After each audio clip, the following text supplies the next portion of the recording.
देखो दोस्त, आज का जो क्वेश्चन है ना, आज का लीड कोड क्वेश्चन नंबर 26 है। ये भी टू पॉइंटर पैटर्न का क्वेश्चन है, लेकिन बड़े प्यार से बड़े आराम से समझेंगे इसमें कैसे अप्रोच बिल्ड करेंगे कि टू पॉइंटर पहुंचने तक की। तो सबसे पहले क्वेश्चंस के पॉइंट देखो। तुमने क्वेश्चन अच्छे से पढ़ लिया लीड कोड 26। अभी क्वेश्चन पे भी मैं चलूंगा, क्वेश्चन की भी कुछ हिडन चीजें बताऊंगा, लेकिन ध्यान से देखना क्वेश्चन में क्या जरूरी चीज दे रही है। तुमको क्या करना है कि सपोज करो तुम एक एरे देगा, तुमको उस एरे में जितने यूनिक एलिमेंट्स हैं, इसमें यूनिक एलिमेंट्स बोले तो डिफरेंट डिफरेंट डिस्टिंक्ट एलिमेंट क्या है, वन है और टू है। ये जो है तो ये तो ऑलरेडी यहाँ पे है ना, दो डिस्टिंक्ट एलिमेंट है। तो दो डिस्टिंक्ट एलिमेंट को जो तुम एरे उसको अरेंज रीअरेंज करके बताओगे या रीअरेंज कर दोगे एरे बाद में, तो उसमें स्टार्टिंग में दो यूनिक एलिमेंट्स होने चाहिए और बाद में जो थर्ड प्लेस है अगर तीन है, तीन एलिमेंट्स है, तो आफ्टर रीअरेंज जो हमारा एरे होगा वो इन प्लेस होगा। इट मीन्स उस एरे में भी तीन ही एलिमेंट्स होंगे और वो वही एरे रहना चाहिए। ऐसा नहीं है कि हम दूसरा एरे बना के हमको इसी एरे में एडिट करना है। बड़े प्यार से क्वेश्चन को समझना, हमको इसी एरे में एडिट करना है। समझो बात को, समझो मैं क्या बोल रहा हूं। अब देखो दूसरा एग्जांपल देखो, जैसे ये है 0 0 1 1 2 2 3 3 4। तो इसमें यूनिक एलिमेंट्स क्या है, 0 है, 1 है, 2 है, 3 है और 4 है। ठीक है, तो इसमें यूनिक एलिमेंट्स बस इतना ही है और बाद में जो प्लेसेस बचे हैं उसमें तुम कुछ भी भरो, उससे कोई मैटर नहीं है, बट वो इन प्लेस होना चाहिए। मतलब जितने एलिमेंट्स टोटल हैं वो टोटल उतने एलिमेंट्स होने चाहिए, लेकिन स्टार्टिंग के प्लेस में सारे यूनिक एलिमेंट होने चाहिए। समझो, और ये जो एरे है वो यही एरे रहना चाहिए, इसी एरे को एडिट करके रहना चाहिए। क्वेश्चन में लिखा है इन प्लेस करना है। समझो समझो बात को, समझो क्या बोल रहा है।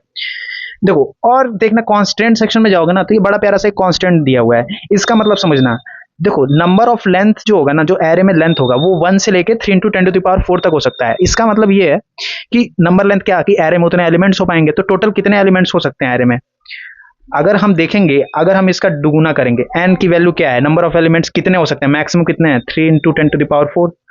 अगर हम इसका दुगुना करेंगे, अगर एन स्क्वायर करेंगे तो कितना हो जाएगा, 9 × 10⁸। ठीक है, एन स्क्वायर करेंगे तो एन स्क्वायर ऑपरेशन के लिए जितने एलिमेंट होंगे उतने ऑपरेशन परफॉर्म करेगी। वर्स्ट केस में, समझो समझो समझो मैं क्या बोल रहा हूँ, वर्स्ट केस में उतनी ऑपरेशन उतनी इटरेशन परफॉर्म करेगी अगर इतने एलिमेंट्स हुए। तो वर्स्ट केस में कितना हो जाएगा, हमारे पास इतने नंबर ऑफ ऑपरेशन परफॉर्म करने को हो जाएंगे। लेकिन स्टैंडर्ड कॉम्पिटेटिव प्रोग्रामिंग या कंपाइलर हमें ये बोलता है कि हमारा कंप्यूटर बस 10⁸ ऑपरेशन ही 1 सेकेंड में परफॉर्म कर सकता है। तो ये एन स्क्वायर वाली अप्रोच फेल हो जाएगी। देखो एन स्क्वायर वाली अप्रोच फेल हो जाएगी, इसीलिए इसमें big O of N square का कोई लॉजिक या कोई कोड हम इसमें इंप्लीमेंट नहीं करेंगे। समझो इसको क्या बोल रहा है, एन लॉग एन का कर सकते हैं, ठीक है, लेकिन मैं आगे बताऊंगा, इसको छोड़ो। दूसरा पॉइंट ये दे रहा है कि ये नॉन सॉर्टेड और डिक्रीजिंग ऑर्डर में है, राइट, सॉरी सॉर्टेड और डिक्रीजिंग ऑर्डर में है। समझो, अरे क्या बोल रहा हूं मैं, सॉर्टेड और नॉन डिक्रीजिंग ऑर्डर। सॉर्टेड है मतलब अरेंज्ड है। देखो इससे हमको थोड़ा थोड़ा ये हिंट मिल रहा है कि देखो ये 2 पॉइंटर की तरफ हमें भेज रहा है। सॉर्टेड है मतलब जो सिमिलर एलिमेंट्स होंगे वो पास पास ही होंगे, जैसे 1 यहाँ है तो उसके बगल में ही 1 होगा, 2 यहाँ है तो उसके बगल में 2 होगा। सॉर्टेड है, समझो समझो।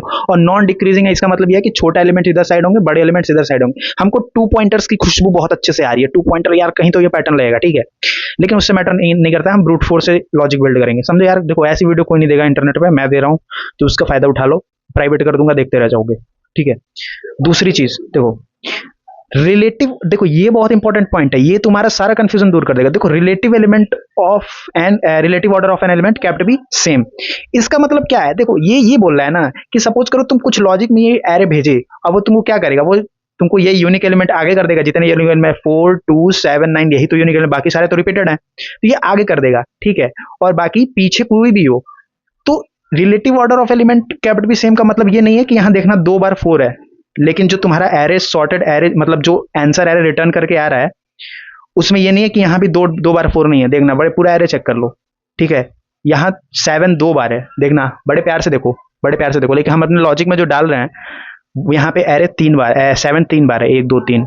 तो इसका मतलब बिल्कुल नहीं है कि जो हमारी एलिमेंट्स है ना उसकी फ्रीक्वेंसी सेम होनी चाहिए, उसकी फ्रीक्वेंसी सेम नहीं होनी चाहिए। हमारा लॉजिक बस ऐसे बिल्ड होना चाहिए कि हमको स्टार्टिंग में जितने एलिमेंट्स मिले वो यूनिक मिले, बाकी तुम लास्ट में कुछ भी भेज दो, कुछ भी वैल्यू डाल दो, क्योंकि हम शफल कर रहे होते हैं, तो हम ये माइंड में नहीं रख पाते हैं कि जितनी फ्रीक्वेंसी है, मान लो 4 4 है, एक 4 यहाँ आ गया तो एक 4 यहाँ आना ही चाहिए। तुम अभी समझ जाओगे, मैं जब कोड करूंगा ना समझ जाओगे मैं क्या बोलना चाह रहा हूँ, ठीक है। रिलेटिव ऑर्डर, ये इसका मतलब ये होता है कि जैसे ये 4 2 7 9 है ना, तो वो इसी ऑर्डर में रहे, मतलब ये 4 2 7 9 का यही रिलेटिव ऑर्डर। हम जब एरिश यूनिक एलिमेंट मॉडिफाई करके भी जब रिटर्न करें ना, जो इसकी वैल्यू, इसका आंसर क्या आएगा, 1 2 3 4 यूनिक एलिमेंट है तो कोई इज इक्वल टू 4 आंसर आएगा इसका, ठीक है। तो हम जो एरे जो डिफाइंड कर देना, मतलब जो एरे एडिट कर दे, उसमें भी इसकी रिलेटिव ऑर्डर सेम होनी चाहिए। ये नहीं कि हम इसको शॉर्ट करने बैठ जाए, जैसे 4 2 से बड़ा है तो लेकिन 4 पहले, तो ऐसा नहीं कि 2 पहले यहाँ, फिर 4 यहाँ, फिर 7 यहाँ, फिर 9 यहाँ, और फिर हम बोले कि ये 4 यूनिक एलिमेंट, ऐसा बिल्कुल नहीं। चलो बिना टाइम के वेस्ट हुए पहले हम क्वेश्चन पे शिफ्ट करते हैं। देखो ये तुम्हारा क्वेश्चन है, जैसे मैंने सारी चीजें समझाई, the relative order of element should be kept same, ठीक है। ये एग्जांपल मैंने देके समझाया ये दोनों, कि कैसे ये 1 1 2 है तो फिर 1 2 ही हमें चाहिए, राइट। और ये वाला एक एग्जांपल मैंने समझाया कि कैसे। देखो क्वेश्चन तो तुम्हें समझ में आ रहा होगा दोस्त, मैंने क्वेश्चन ऑलरेडी एक्सप्लेन कर दिया कि हमें क्या रिक्वायरमेंट है क्वेश्चन। देखो ये एक चीज तुम्हें थोड़ी सी परेशान कर रही होगी कि कस्टम जज, ये क्या चीज है दोस्त। देखो मैं जल्दी से समझा देता हूँ कि लीड कोड क्या करता है ना, एक अंदर अपना एक जजिंग कोड रखा है कि वो कैसे जज कर रहा है कि हमारा प्रोग्राम सही है कि नहीं। देखो लीड कोड क्या करता है ना, ये जो नम्स इंटीजर है, ये सॉरी नम्स एरे है, ये हमारा जो इनपुट एरे है, वो दोनों को कंपेयर करेगा। कैसे कंपेयर करेगा, ये जो एक्सपेक्टेड नम्स है, मतलब हमारा जो एक्सपेक्टेड जो होना चाहिए, जो लीड कोड ने आंसर ऑलरेडी एक्सपेक्ट करके रख दिया कि उसे यही मिलेगा, और हमारा जो ये एरे है जो हमने अपने फंक्शन से रिटर्न करा है, ये जो एरे हम रिटर्न कर रहे हैं, मतलब फंक्शन, ये जो फंक्शन हमारा एरे को मॉडिफाई कर रहा है, वो ये एरे है, वो ये दोनों को कंपेयर करेगा कि ये दोनों का लेंथ क्या करेक्ट है कि नहीं है। देखो एक ये चीजें कंपेयर करी उसने, ठीक है, क्या वो दोनों वो है कि नहीं है। और फिर क्या करेगा, ये जो के होगा ना, ये हमारा जो रिमूव डुप्लीकेट्स, ये जो फंक्शन है ना, इस फंक्शन में एरे को डालेगा, नम्स एरे को डालेगा, और ये जो रिटर्न करेगा, ये क्या रिटर्न कर रहा है, ये इन टाइप का, मतलब हमको क्या बताना है, हमको एग्जांपल में देखो यही ना बताना है कि इसका आउटपुट 2 होगा, मतलब इसका आंसर 2 होगा, क्योंकि 2 यूनिक एलिमेंट है, तो ये इंटीजर ही रिटर्न कर रहा है ना, तो उसको के में स्टोर कर लेगा। मतलब ये जो फंक्शन रिटर्न करेगा, उसको क्या करेगा, ये के में स्टोर करेगा। कॉल योर इम्प्लीमेंटेशन, देखो हमारी इम्प्लीमेंटेशन जो हमारी ये फंक्शन हम यहाँ पे बिल्ड करेंगे उसको कॉल करेगा, और फिर क्या करेगा, के को कंपेयर करेगा एक्सपेक्टेड नम लेंथ, जैसे उसके बाद एक्सपेक्टेड एरे है ना, नम्स एरे है जो आंसर्ड है, मतलब जो ऑलरेडी आंसर फिक्स है उसका, उसके लेंथ से कंपेयर करेगा, मतलब वही होना चाहिए। समझो समझो। और ये एसर्ट यहाँ पे क्यों लिखा है, देखो एसर्ट का मतलब ये होता है कि ये चेक करने के बाद अगर कोई भी एरर हो, अगर ये कंडीशन अगर फॉल्स होती है तो ये तुरंत एरर थ्रो कर देता है, इसीलिए यहाँ पे एसर्ट लिखते हैं। एसर्ट का देखो डायरेक्ट ऑप्टिमल सॉल्यूशन पहुंचने से पहले हम एक ब्रूट फोर्स सोचेंगे। देखो सबसे पहले हमारे दिमाग में क्या हिट हो रहा है, सबसे पहले हमारे दिमाग में क्या हिट हो रहा है। देखो ये एग्जांपल हम लेते हैं, यही ऊपर वाला एग्जांपल हम लेते हैं, तुमको बहुत अच्छे से समझ में आएगा। देखो ये हमने एरे ले लिया, अब हम ब्रूट फोर्स अप्रोच खोजते हैं। देखो हम लूप, देखो सबसे ब्रूट फोर्स क्या होता है, हम लूप सोचते हैं कि हम ट्रैवर्स करेंगे, हम पूरा एरे ट्रैवर्स करेंगे, ट्रैवर्स करेंगे। हम पहले एक यहाँ पे एक यूनिक पॉइंटर दे देंगे, मतलब ये यूनिक एलिमेंट काउंट करते रहेगा, इसको लिख दे रहा है यू, ठीक है, और एक आई यहाँ दे गए। तो पहला वाला क्या करेगा ना, ये जो आई है ये पूरा एरे ट्रैवर्स करेगा, एरे लेंथ तक ट्रैवर्स करेगा, ठीक है, एरे लेंथ तक ट्रैवर्स करेगा, और अगर एक यूनिक एलिमेंट में मिला तो इस पॉइंटर को इस लोकेशन पे ट्रांसफर कर देगा। मतलब ये यूनिक वाला जो पॉइंटर है, समझो, विजुअलाइज करो, मैं पॉइंटर क्रिएट नहीं करूंगा, विजुअलाइज करो मैं क्या बोलना चाह रहा हूं, हम ब्रूट फोर्स कैसे सोच रहे हैं। इस पॉइंटर को हम यहां लेते आएंगे, समझो समझो समझो समझो मैं क्या बोल रहा हूं, और ये यू जब 0 पोजीशन पे रहेगा ये 1 पोजीशन पे आ जाएगा, समझो मैं क्या बोल रहा हूं, ठीक है। मतलब आई ने ट्रैवर्स करा, इसको ये एलिमेंट यूनिक मिला, तो इसने बोला कि तुम यूनिक वाले एरिया में आ जाओ, तो यूनिक वाला एरिया आ गया, फिर आई पलट के यहां आ गया, ठीक है, आई यहां आ गया, इसने बोला कि तुम अपने यूनिक एरिया में चेक करो, तुम इस एरिया में चेक करो क्या 4 ऑलरेडी तुमने कभी देखा है, तो ये बोलेगा कि हाँ मैंने 4 देखा है, मेरे यूनिक वाले एरिया में 4 ऑलरेडी एग्जिस्ट कर रहा है, तो ठीक है कोई नहीं, मैं इससे कुछ नहीं करूंगा। तो फिर आई को आगे बढ़ा दो, आई यहां आ जाएगा, फिर आई आई ये बोलेगा तुम इस एलिमेंट को चेक करो, क्या तुम्हारा ये जो यूनिक वाला एरिया है, क्या तुमने 2 को कभी देखा है, क्या तुम्हारे अंदर 2 है, तुम चेक करो, तुम्हारा जितना यूनिक एरिया है उसमें चेक करो। तो खैर हमारी यूनिक एरिया में केवल एक एलिमेंट है, तो हम केवल एक एलिमेंट से चेक करेंगे, समझो मैं क्या बोला। अगर 3 एलिमेंट रहते ना तो हम इस एलिमेंट को उठा के तीनों से 1 बाई 1 कंपेयर करते हैं, क्या तुम 2 हो, क्या तुम 2 हो, क्या तुम 2 हो, समझो समझो मैं क्या बोल रहा हूं। तो बोलेगा कि नहीं 2 मैंने अभी तक नहीं देखा है, तो बोलेगा ठीक है तुम यूनिक वाले एरिया में आ जाओ, मतलब ये वाला जो एरिया है, मतलब यूनिक अभी क्या है, यूनिक का पोजीशन 1 है, मतलब यूनिक को हम 0 से हटा के हमने 1 कर दिया, तो जो ये वैल्यू होगी ना उसी इंडेक्स में, देखो कौन से कोइंसिडेंस देखना, हम 0 पे यहां रख रहे हैं और 0 इंडेक्स भी है, ठीक है, और फिर हम इसकी वैल्यू 1 कर रहे हैं ना, तो एरे का वैल्यू 1 इंडेक्स भी है, तो इसी इंडेक्स पे हम क्या करेंगे 2 को स्टोर कर देंगे, तो 4 हटा के हम यहाँ 2 लिख देंगे, और इसकी वैल्यू फिर 1 बढ़ जाएगी 1 से लेके यहाँ हो जाएगी, ये जो एरिया है यूनिक एरिया वो यहाँ आ जाएगा और यूनिक की वैल्यू 2 हो जाएगी। फिर आई अभी यहाँ है, तो ये अब हमारे पास दो एलिमेंट है, ये एक 4 है और ये 2 है। समझना समझना मैं क्या बोल रहा हूँ, थोड़ा सा दिक्कत हो रही है।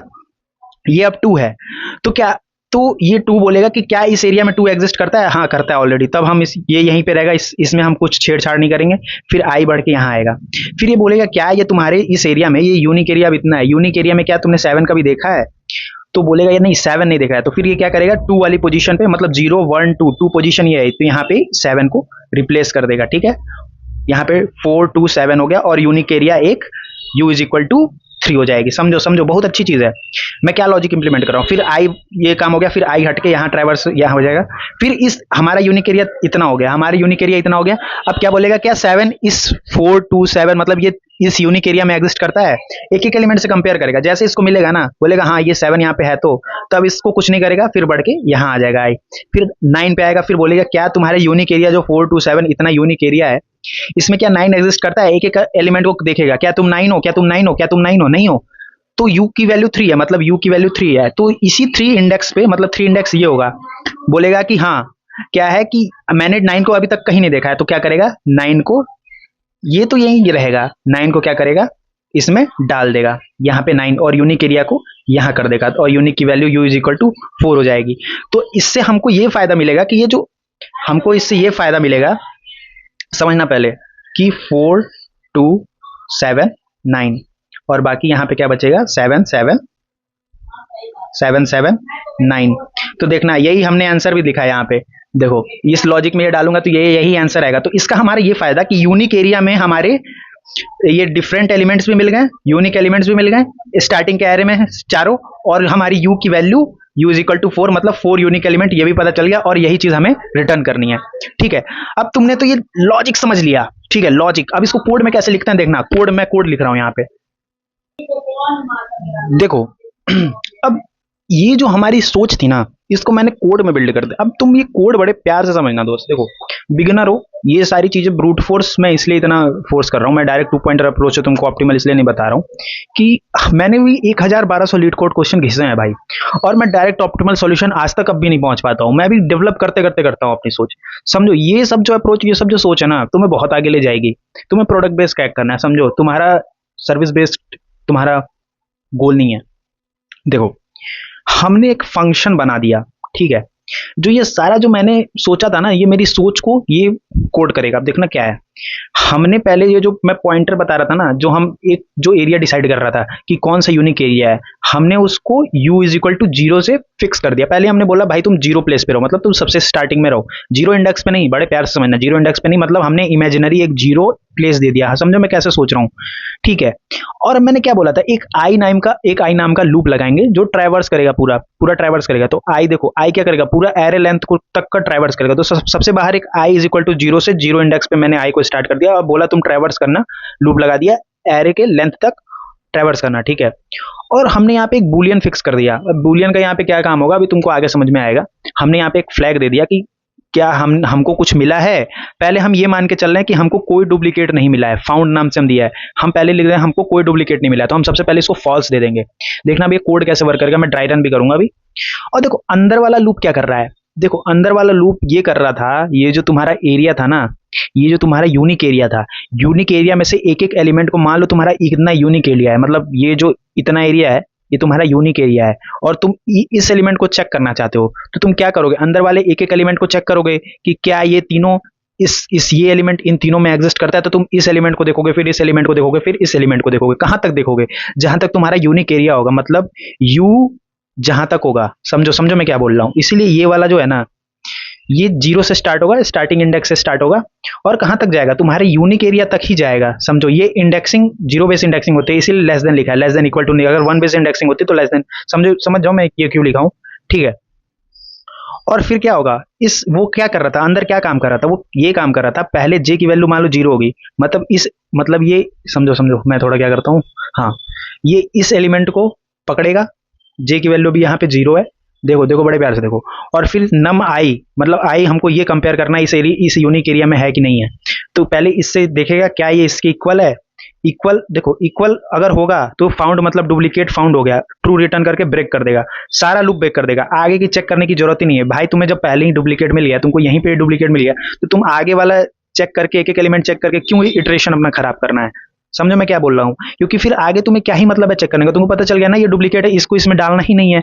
आगे भले हो या ना हो, तुम क्या कर, तुमको एक भी अगर मैच कर जाए तो तुमको इस यूनिक एरिया में डालना ही नहीं है। इसीलिए मैंने यहाँ पे ब्रेक लिख दिया है, क्योंकि फालतू की, अब देखो जे जीरो है ना, अगर जीरो प्लेस पे ही मिल गया, मतलब यहीं पे 7 यहीं पे मिल गया, तो जरूरी नहीं है कंपेयर करना, ठीक है। तो हमें क्या जरूरत है आगे जे की वैल्यू 1 करके, जे पे 1 करके चेक करने की, फिर 2 करके चेक करने की, फिर 3 करके चेक करने की, तीनों क्या जरूरत है चेक करने की? जब फर्स्ट प्लेस पे मिल गया, इसीलिए मैंने यहाँ पे ब्रेक लगा दिया है कि इटरेशन ये जो है जे इज इक्वल टू 1, देखो जे तो पूरा के तक जाएगा ना, मतलब सॉरी यू तक जाएगा ना, समझो ये अंदर वाला लूप जब पूरा खत्म हो जाएगा तभी ये फिर आई की वैल्यू बढ़ेगी, समझो, तभी ये आई नेक्स्ट होगा, ठीक है। अब देखो इतना सारा काम तो हमारा खत्म हो गया।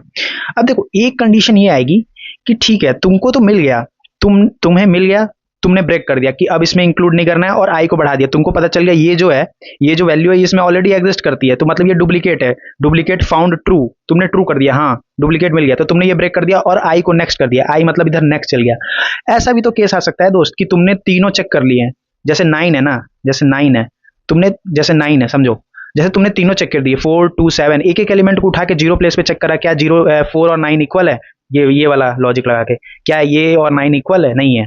देखो क्या ये इक्वल है? अगर इक्वल होता तो फाउंड ट्रू ब्रेक कर जाता, ठीक है। इक्वल है, नहीं है, फिर क्या हुआ? 2 को चेक करा, क्या दोनों इक्वल है? नहीं है। 7 को चेक करा, क्या इक्वल है? नहीं है। तुमने पूरी यूनिक एरिया तक मतलब लेस देन यू तक चेक कर ली, पूरा लूप खत्म हो गया, लेकिन तुम्हारी ये कंडीशन नहीं मीट हुई, ये कंडीशन नहीं मीट हुई, मतलब तुमको डुप्लीकेट मिला ही नहीं मिला, तो ये क्या करेगा? ये यहाँ पे फाउंड की वैल्यू क्या हो जाएगी? फाउंड की वैल्यू यहाँ पे फॉल्स ही रहेगी, यहाँ पे फाउंड की वैल्यू ट्रू नहीं बनी क्योंकि तुमको कुछ ऐसा नहीं मिला।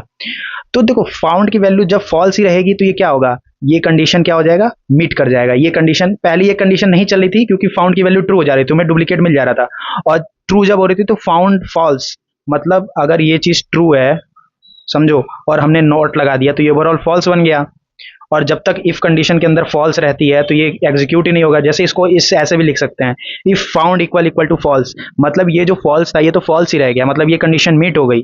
तो क्या करना है हमको? जो यूनिक प्लेस है, मतलब अगर यूनिक हमारा यू यहाँ पे है, यू यहाँ पे है, तो उसके इंडेक्स पे आई जो है, आई उसको ट्रांसफर कर देना है, देखो इधर भेज देना है, और यू की वैल्यू 1 बढ़ा देनी है, ठीक है। समझो समझो मैं क्या बोल रहा हूँ। और ये यू अगर 9 यहाँ आके यू यहाँ पे आ जाएगा, यही चीज तो हम कर रहे थे। और फिर एट लास्ट में यू की वैल्यू हमारे पास 4 आ जाएगी क्योंकि हमने यू प्लस प्लस कर दिया, 3 से बढ़ के 4 हो गई, और यही यू 4 रिटर्न भी कर देंगे। और हमारा ये जो एरे है ना वो इन प्लेस हुआ है, मतलब हमने नया एरे बना के कुछ नहीं किया, हमें इसी एरे में छेड़छाड़ करके ये रिजल्ट बना दिया, समझा। ये तुम इसको खुद से एक बार ट्राई रन करना मेरे दोस्त, ये जो कोड है ना खुद से ट्राई करना, मजा आ जाएगा। चलो